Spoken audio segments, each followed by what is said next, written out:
Okay, I'm trying to compare three different setups. So there is Micro Four Thirds with 9mm f1.7. There is a APS-C with 12mm f2, and there is also a full frame camera with 18mm f1.8. But at the moment they are all set to be f4 equivalent. So on full frame is f4, on in terms of depth of field on APS-C is f2.8, and on Micro Four Thirds it is f2. So actually the depth of field should be the same. It is quite hardcore scenario, I have to say. The background is like probably 12mm away from me, that building, and at f4 I'm not sure there is a separation or not. It's hard to say, and let me know in the comments which one is which. I will either reveal it in the description or at the end of the video. And I'm shooting aperture priority, so there is no correct motion blur because I don't have, maybe I have 3 ND filters, but it would be the color cast, it would be annoying. So now it is some kind of the talking head scenario. I would move back in a second to see. Of course, someone have to use the angle grinder. Whenever I press record, the angle grinders around are turned on also. I hope it is a full body shot, and the purpose of using 8mm is that you can show a lot of surroundings, but it's harder to separate from the background. Even with the talking head, it's not always separated if the background is close enough, but it is what it is. I'm trying to check if there is a huge difference between the three setups, or you can get away with Micro Four Thirds. You probably can get away with the talking head part. Not sure about the full body shot. Anyway, I will now switch to the fastest they can go and see the difference. Now Micro Four Thirds is at f1.7, which is 3.4 equivalent in full frame terms. APS-C is at f2, which is f3 equivalent in full frame terms, and the full frame is at f1.8, which is f1.8. It's hard to tell on the small screens if there is any separation. Maybe on a full frame there is, because it is f1.8. The other two are quite similar because the APS-C is f3, the other one is f3.4, so not big of a difference. But it's hard to say on this small screen how does it look and if there is enough separation or not. Of course, I forgot to see where I have been for the full body shot, so now I would guess again.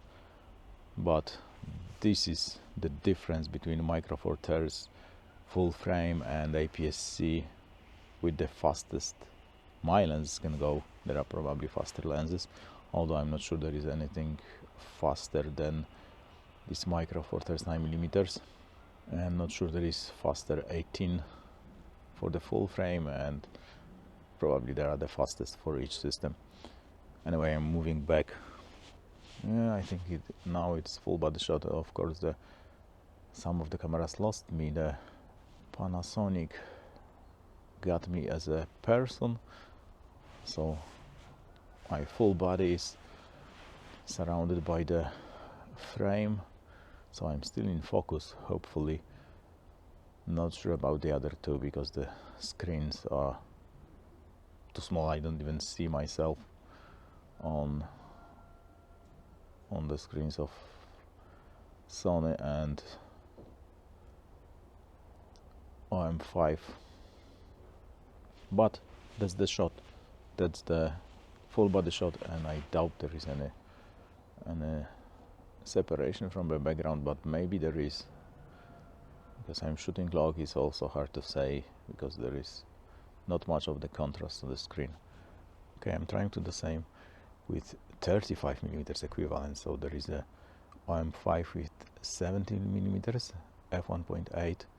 At the moment it is at f2, to emulate f4 in terms of depth of field. On the APS-C, I got Sigma 18-35, which is f2.8 lens, but at the moment it's at f2.8 and 23 millimeters to create the 35 millimeters equivalent in full frame terms. And on the full frame I got 35 at f4. So this is the look with the talking head scenario. I'm on purpose in the middle of the frame. Yeah, there are some birds, I don't know, this is probably magpie. Anyway, I got two Sonys, so full frame is Sony APS-C, Sony, and Micro Four Thirds is Olympus. And I'm shooting log, but Olympus log is a bit crazy. So this is f4 equivalent on all of them.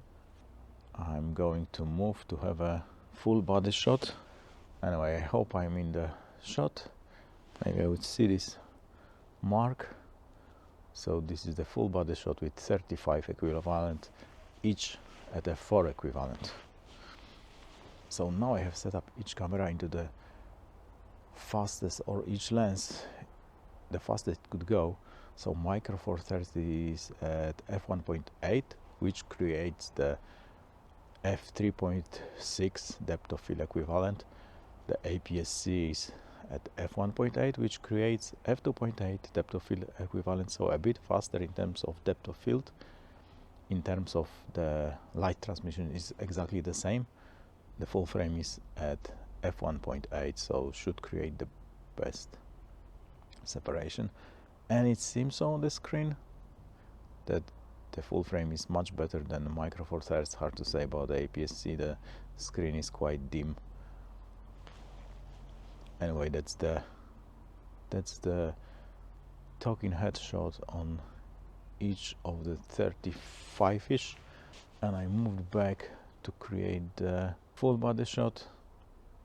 Not sure there would be any separation because I'm very far away from the camera, like 6 meters probably.